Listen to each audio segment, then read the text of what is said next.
இன்றைக்கி பாவை சாரீஸில் பார்த்தீங்கன்னா ஒரு சூப்பரான ஒரு ஃபேன்சி சாரீ வந்திருக்குங்க.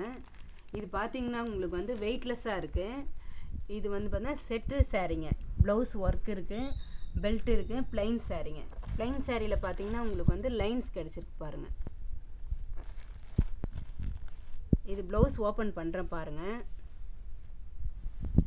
இது கிளாத்து பார்த்தீங்கன்னா உங்களுக்கு ஷைனிங்காக இருக்கும். நீங்கள் வந்து வேறு சாரீ கூட இது போடலாங்க. சாரீ ஃபுல்லாக வந்து ஒர்க் இருக்குங்க. இது 80 சென்டிமீட்டர் வரும். சாரீ ஃபுல்லாக ஒர்க் இருக்குது. இது ஷைனிங்கான ஒரு கிளாத்துங்க. பார்டர் பார்த்தீங்கன்னா உங்களுக்கு ஃபுல் ஒர்க் வந்துதுங்க. இந்த சாரியில் வந்து ஒரு 6 கலர்ஸ் வந்து அவைலபிளாக இருக்குங்க. இதோட ப்ரைஸ் பார்த்தீங்கன்னா ரொம்ப லோ ப்ரைஸுங்க. 625 தான். இது வந்து நம்ம இந்த ப்ளவுஸ்க்காகவே இந்த சாரீ எடுக்கலாங்க. இதில் இந்த சாரீ வேணுன்றவங்க எங்களுக்கு ஸ்க்ரீன்ஷாட் எடுத்து சென்ட் பண்ணுங்கள். இந்த நம்பர் வந்து பார்த்தீங்கன்னா உங்களுக்கு டிஸ்கிரிப்ஷனில் கொடுத்துருக்கேன். நீங்கள் வந்து அதில் மெசேஜ் பண்ணுங்கள். தேங்க்யூ.